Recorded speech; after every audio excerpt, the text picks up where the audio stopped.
Good afternoon, everybody in India, and hello to my friends in Europe.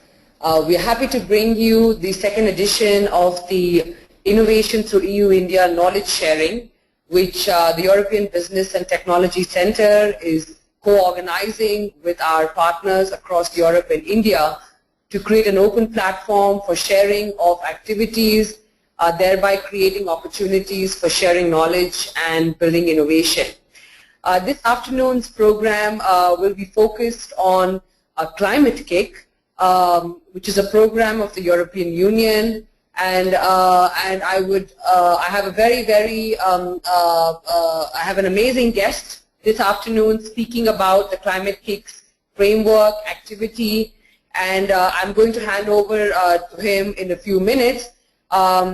But just before that, I want to quickly mention that we'll take questions and answers just at the end. Please send in your questions to us either in writing or raise your hands after the complete presentation, and we will open up for Q&A for a bit.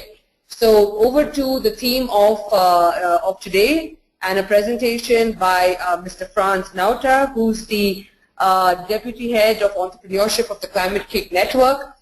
Franz, can you hear me?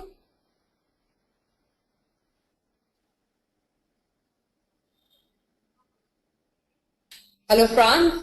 Hello, Franz? Yeah, the microphone is unmuted now, so you can hear me now. I hear you fine. Good afternoon, Lena. Absolutely. So we're just flipping to your slide, and you can maybe start an introduction to yourself and then the Climate-KIC Network, Franz. Sure. So thank you for this opportunity, Lena. It's always great to work with you and the EBTC team. So I work for Climate-KIC. Climate-KIC is probably by now the largest clean tech innovation program in the world. It's a public-private partnership. Most of the money is brought in by the European Union. We have. Can I see the slides in? So I'd like to start with a slide that shows the community of 10 plus in university incubators.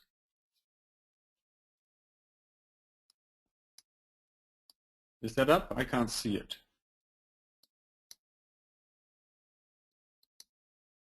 Yeah, thanks. So we're a community that is funded by the EU. As you can see, we have over 200 partners by now. The program started in 2010. 15% of universities, sort of 25% a quarter is you could say research and education, and then about half is industry, some government, some NGOs. And we have 5 centers currently in London, the Netherlands, in Paris, Berlin, and Zurich. And we're just opening up a center in Copenhagen, so those are our main centers. And most of those centers are connected to a strong research university. So Imperial College in London, Paris Tech in Paris, ETH Zurich in Zurich, TU Berlin. And in the Netherlands we have Delft University of Technology, Utrecht University, and Wageningen Agricultural University, which is sort of the world's leading agricultural research institute.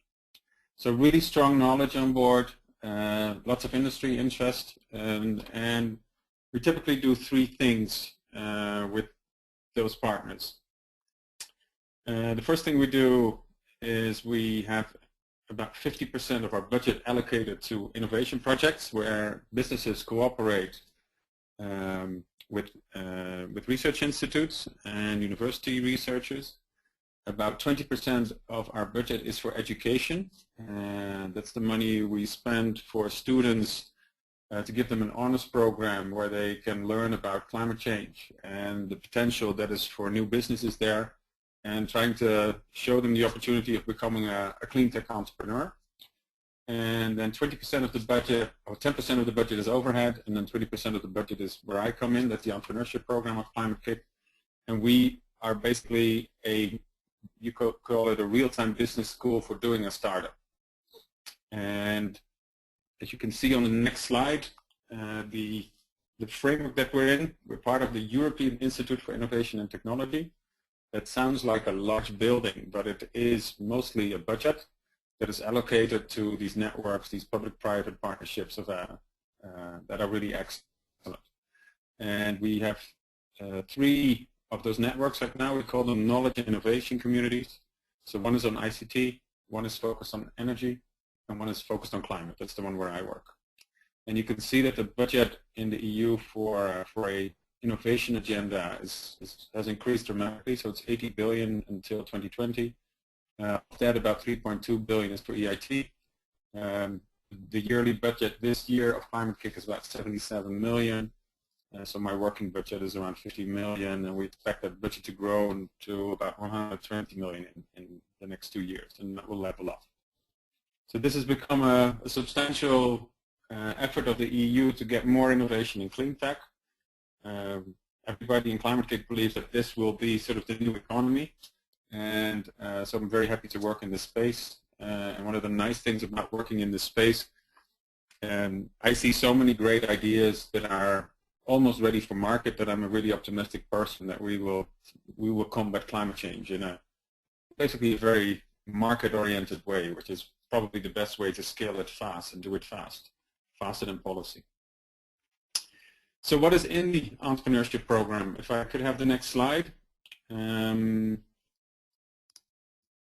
So we have, I would say, 5 building blocks. The core of it is the accelerator, but before startups are ready for the accelerator, we also have a really low threshold business idea competition, which we call the Clean Launchpad. We just launched it 2 months ago, and we run it in 10 countries in the EU this year, and we will double that next year, and in 3 years it will be in every country of the EU, so 27 countries. And that is really if you are a student or a researcher somewhere, or maybe someone just working for a company but thinking, hey, maybe I should start a business, and you can simply go into the process. So it's a 2-day bootcamp where you sort of learn the basics of how a startup works, and then there's 6 weeks of coaching, and then there's a national competition, and in the end there's an EU final, and the finals, the best teams will be admitted to the accelerator. So that's the next slide. Next slide. Yeah, thanks. So this is the website of the accelerator. So anybody in Europe that is listening in, you can still apply in most countries. The Netherlands closed last week, and Hungary closed yesterday, but the other 10 countries are still open for applications. So go ahead if you like. Next slide. And this is the core of our work. So this is what we call the Accelerator program, or the Climate-KIC Accelerator. And this is about 18 months of work for a startup to do all 3 stages. And once you get into stage 1, it doesn't mean you get to stage 3. So we selected every stage. So stage 1 is about 3 to 4 months. We give 10,000 euros to the startups to pay for their salaries and some small R&D that they can do. And they enter, I would say, a class. So every week, 1 day, we train them on the fundamentals of what a startup is. So it's about how do you do a market analysis. Typically, the teams that we get in are technicians so TU Delft or engineers from Wageningen that think that they have the brilliant idea, which can be true, and they want to make it perfect. And we have to teach them that perfect doesn't exist. It only exists in the context of a customer. So if they make something perfect, it means it's perfect for them and probably not for the customer.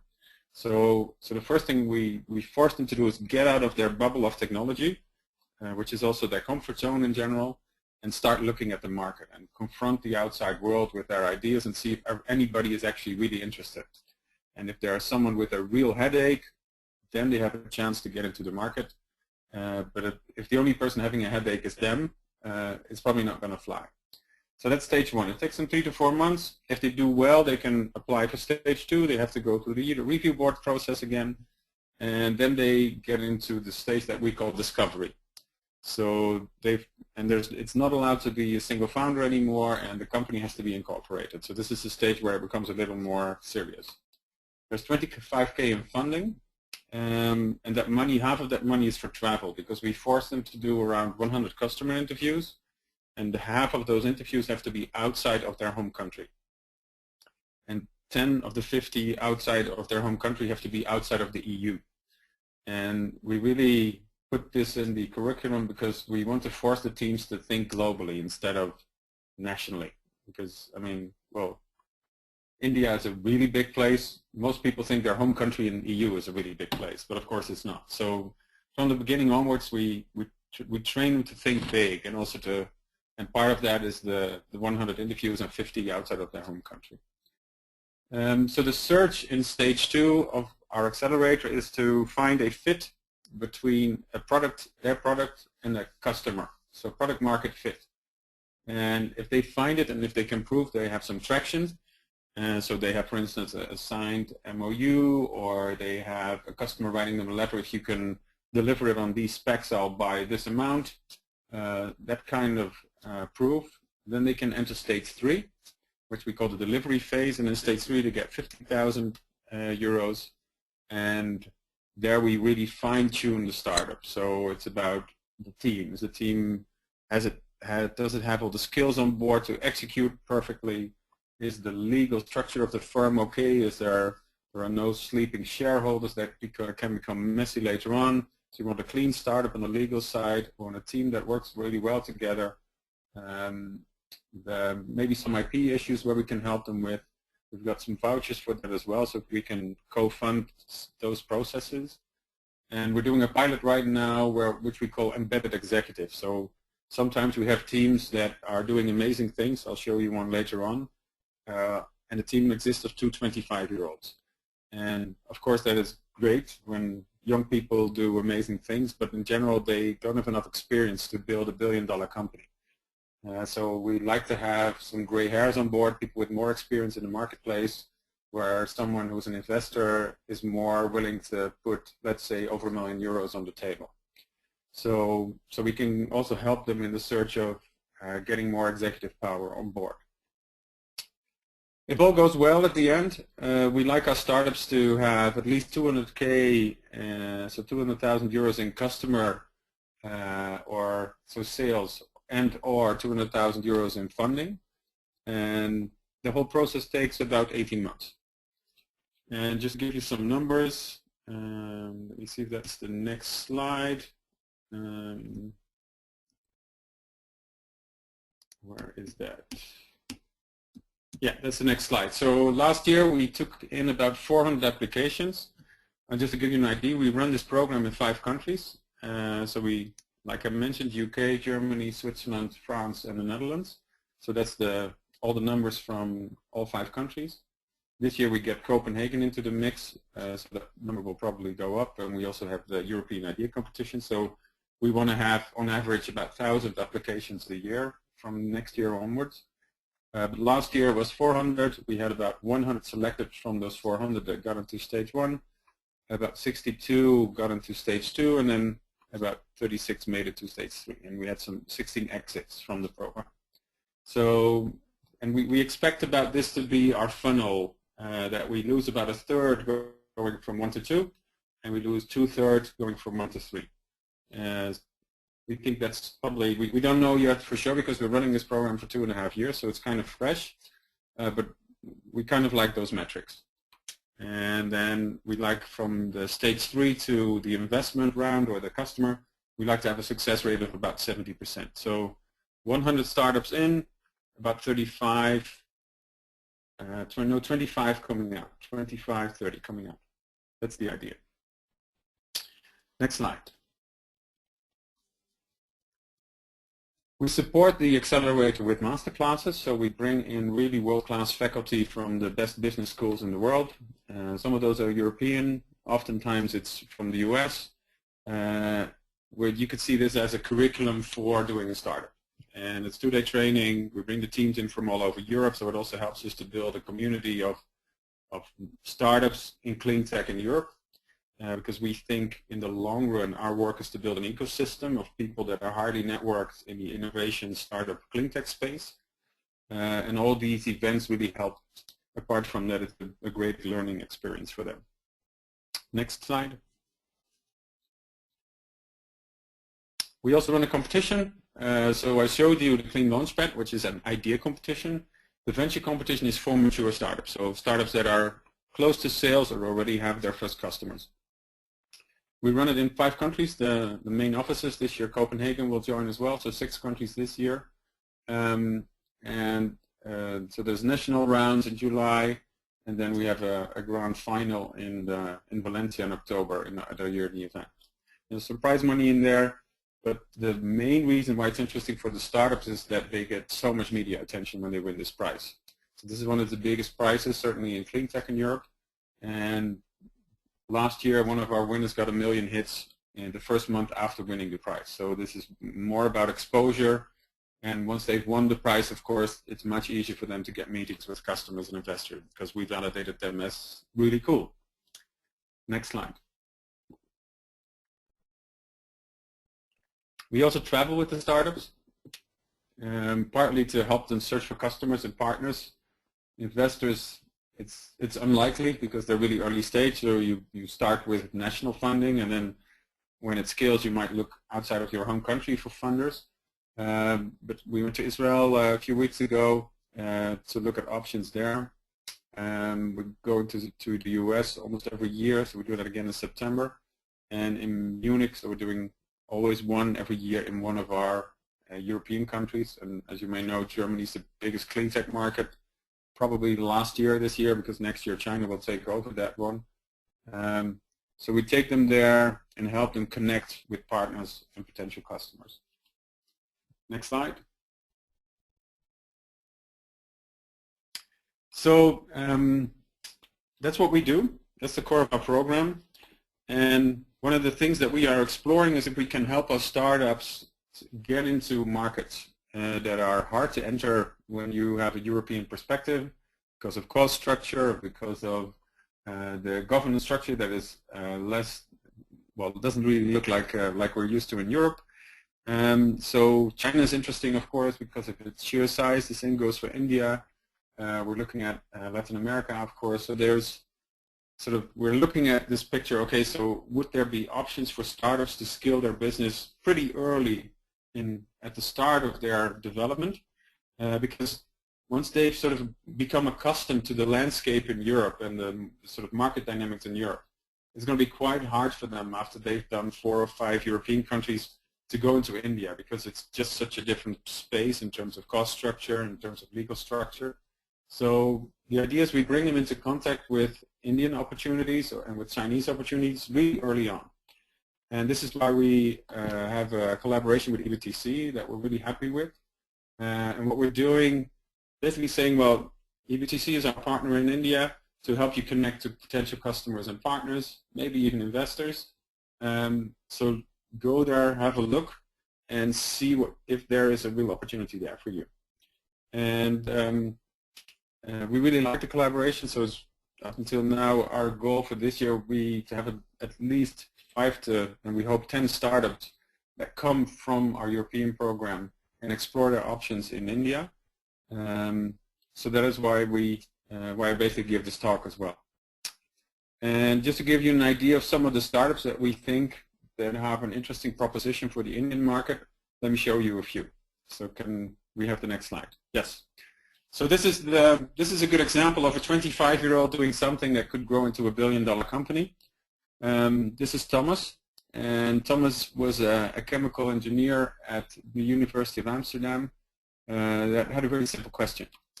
And the question was, what was Thomas Edison actually working on in terms of battery technology? And he found one program, or one battery, which is a lithium-iron battery. No, not lithium, sorry, nickel-iron battery. And it turned out Edison had 3 problems with the battery. And low temperature performance was quite poor. There were problems at the cathode that degenerated too fast. And the third thing was there were bubbles coming out of the solution and the electrolyte. And those bubbles turned out to be hydrogen, which is quite explosive. And his question was really simple: can I fix those 3 issues with 21st technology solutions? So that's what he set out to do, and it looks like he may have a shot.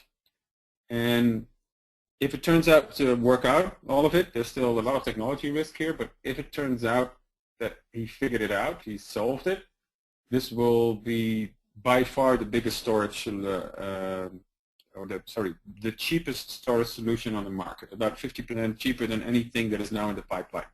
And the reason is because iron is just dirt cheap, and nickel is as well. So the core materials of the battery technology are so cheap that if this works, it could be really big.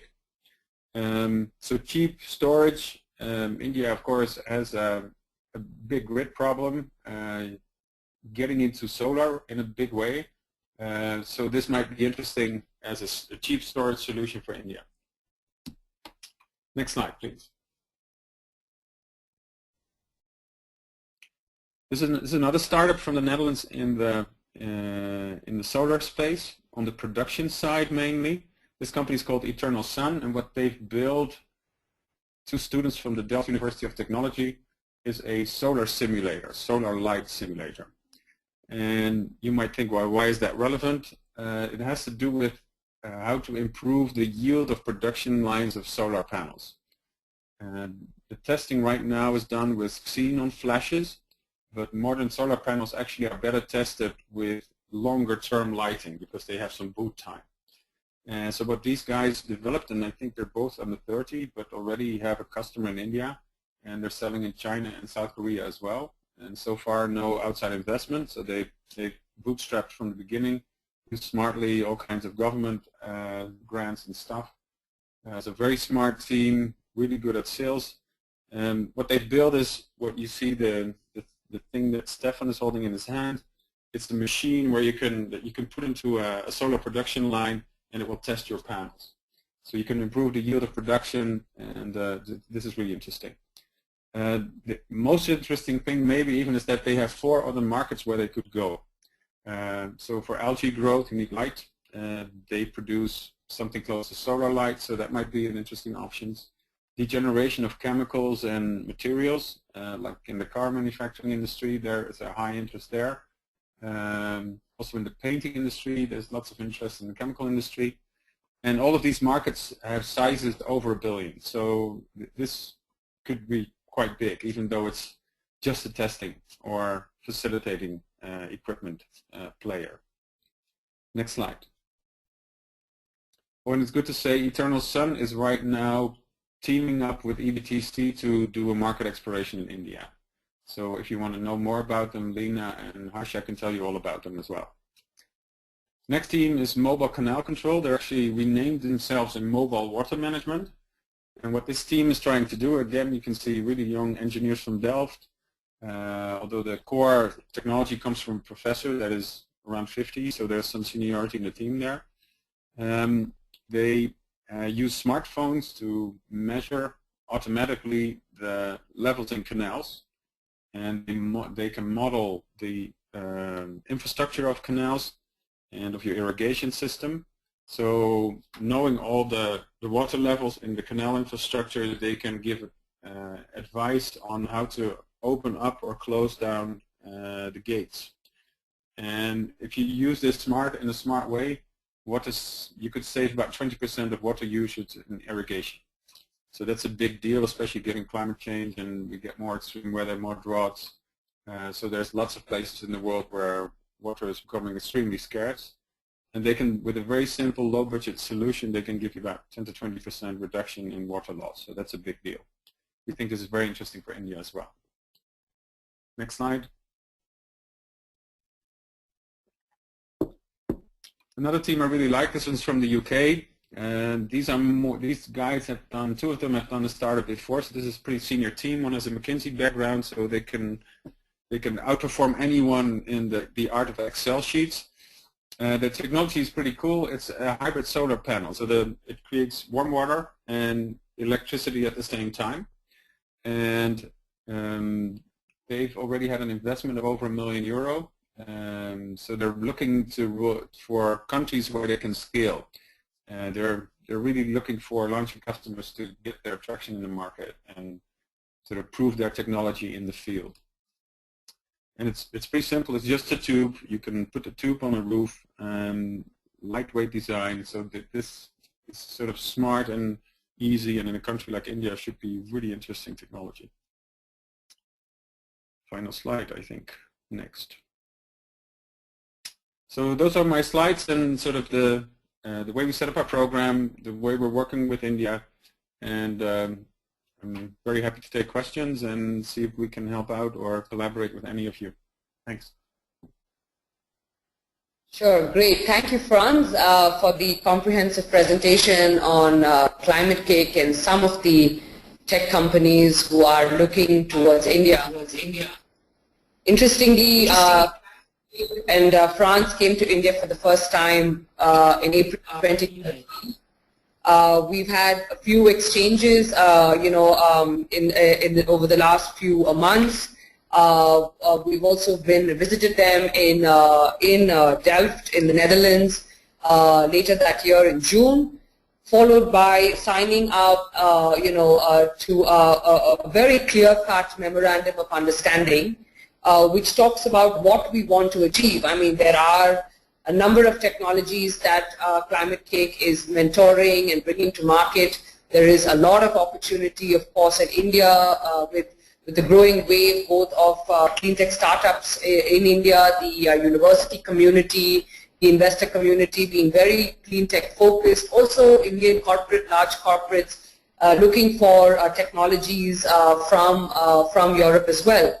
So having said that, we did want to focus and make sure that we find a path of entry for a few, maybe at least, as Franz mentioned, 5 or 10 of these entrepreneurs. And the part that we are working on right now is to start with, showcasing these technologies in India. Today's event is the beginning of it because now this webinar will be recorded and placed within the European Technology Experience Center for people to view, to continue to explore the opportunities that they want to develop here in India with the European technology. We are also going to be opening another physical center for e-tech in Madurai, which is within a university that has a very, very interesting innovation ecosystem. Also mentoring startups out there, working very closely with industry, and we are looking forward to also physically demonstrate some of these technologies within real-time projects within the Technology Experience Center. Most importantly, the idea is promote these EU cleantech startup companies to find partners, projects, investors within the Indian ecosystem. And one such example, in fact, we began executing a real-time activity for one of the startups in the Climate-KIC network called Showerpowerbooster, which is from their Imperial College incubator.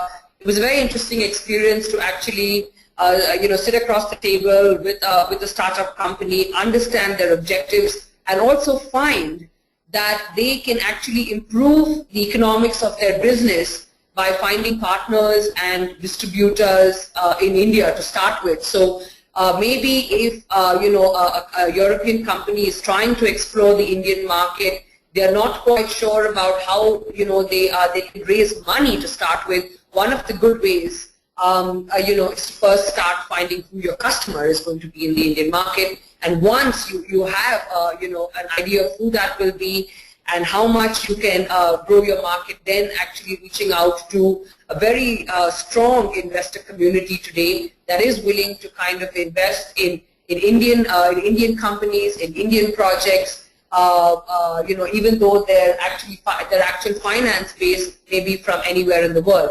So Showerpowerbooster is one such company now who has taken their first step into the Indian market and really become a part of what we like to encourage in India, is becoming a part of a process. So Climate-KIC, as you've seen, is really a process to help a student succeed in their entrepreneurship goals. In that way, EBTC again really signifies a process that could take between 6 to 12 to 24 months to commercialize your technology in India.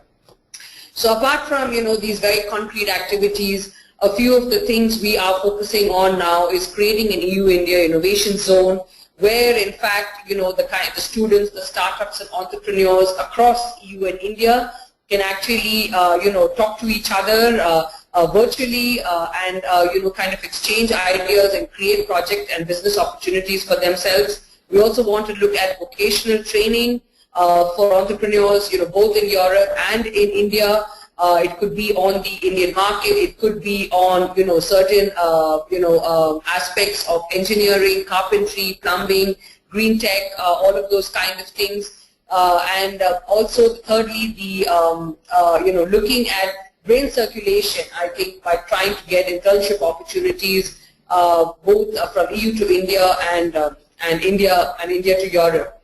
So some of our other aims are co-organizing events, both on the real and virtual platforms, and most importantly, really creating a living lab for companies, student entrepreneurs on both sides to really exchange and co-develop business.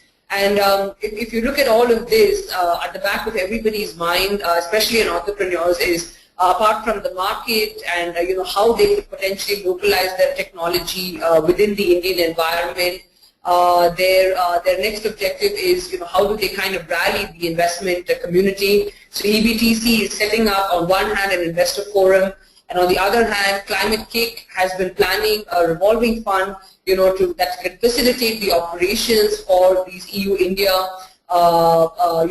tech transfers and growth of business. So that's something that we're very closely looking at.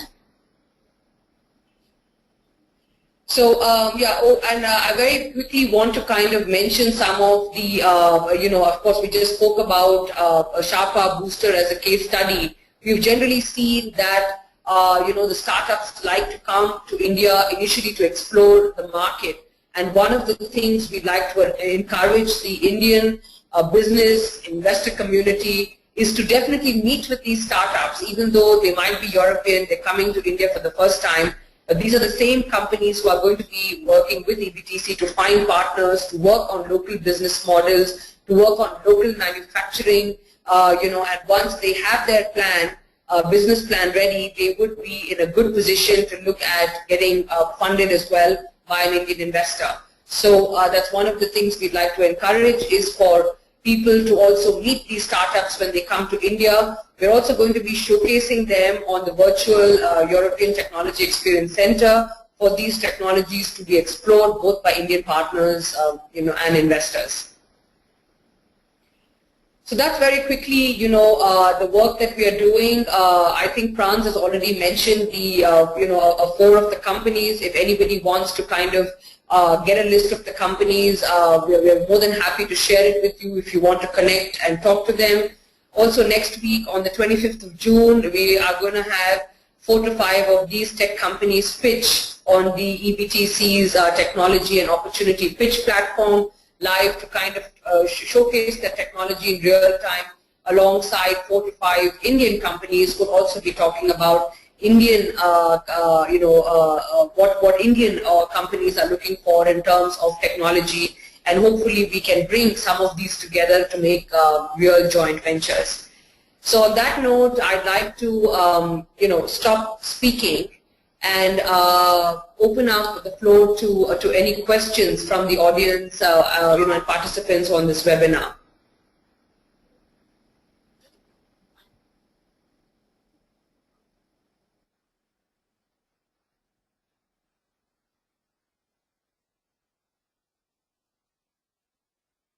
Do we have any questions?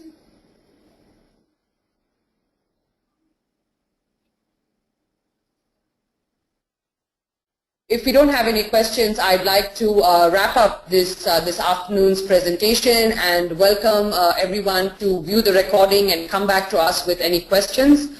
Sorry, we have one question right now, and I am unmuting Puneet. Yes. Hello. Yes, Puneet. Yes, I can hear you. My question is why you are not. Hello. Yes, I can hear you. Yeah, I can hear you. Why you are not bringing these technologies in North India, like Delhi, Punjab, or Haryana, or Chandigarh? I want you to bring this technology in North India also. You people are always focusing on South or in East India. Please bring these technologies in North India as well, because we need you actually. Hello. Yeah, Puneet, yes, so thank you for your question. The technology showcase is for application, And we know the kind of progress that's being made in the North Indian states, especially Punjab. So we are more than happy. If you're interested in any of these, we'd be more than happy. And if you have any companies that want to partner with them, or there is an interesting market opportunity, you can definitely get in touch with us, and we'd be happy to, you know, look at the applications for the North India. Please note that all of the technologies apply to applications across. You know, I'm based here in Bangalore, but we are promoting these technologies for pan-India application. Okay, thank you.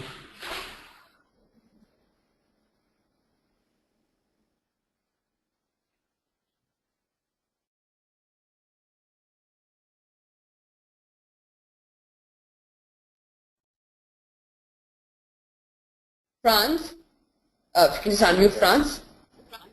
France? Hello? Yeah? Hello?